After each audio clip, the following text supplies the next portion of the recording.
Well, I'll go with the second part first. The Giants are interested.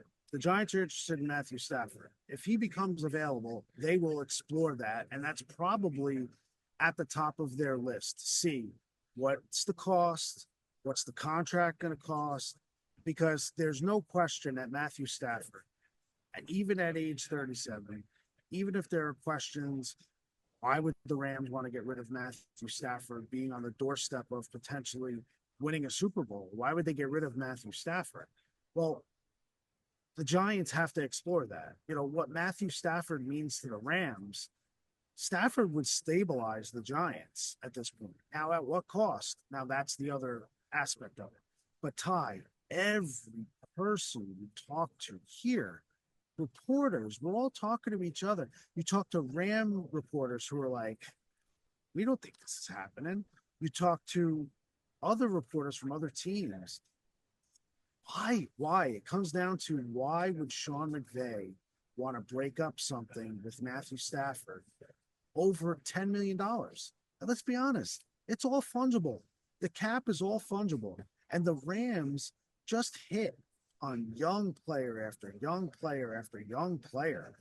The cap is not going to be an issue for the Rams right now. I mean, as they move forward, yes, they're going to have to extend Jared Verse and Puka Nakua, but that's down the line. Like right now, you have a window and you have Matthew Stafford.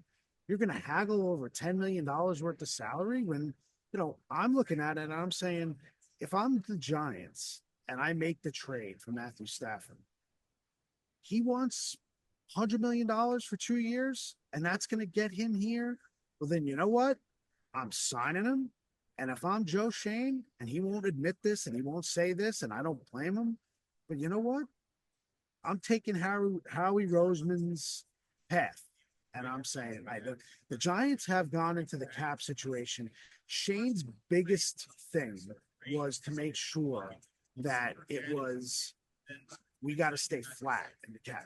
We can't, they were in cap hell when he took over. They are now in a great cap situation. They don't use void years, but the Eagles use void years. Eagles are one of the teams in the league that thrive on void years. Sooner or later, the bill comes due on the salary cap, but they can't worry about that. Joe Shane can't worry about 2028. So if I'm signing Matthew Stafford, if I'm giving him 2 years, $100 million, then I'm making that a 5 year deal with 3 void years and dividing it up and saying, you know what? He's costing me $25 million against the cap this year. I can handle it. I'm up to $50 million with the cap increase. And now I can still get money back from restructuring Andrew Thomas. I can still get money back from restructuring Brian Burns. The Giants can make it happen. And if you're Joe Shane, and I know GMs can't think like this, but if it fails and it flops, you're probably not going to be the GM here much longer. So you need to go for, like he said yesterday, swing, swing, swing, swing.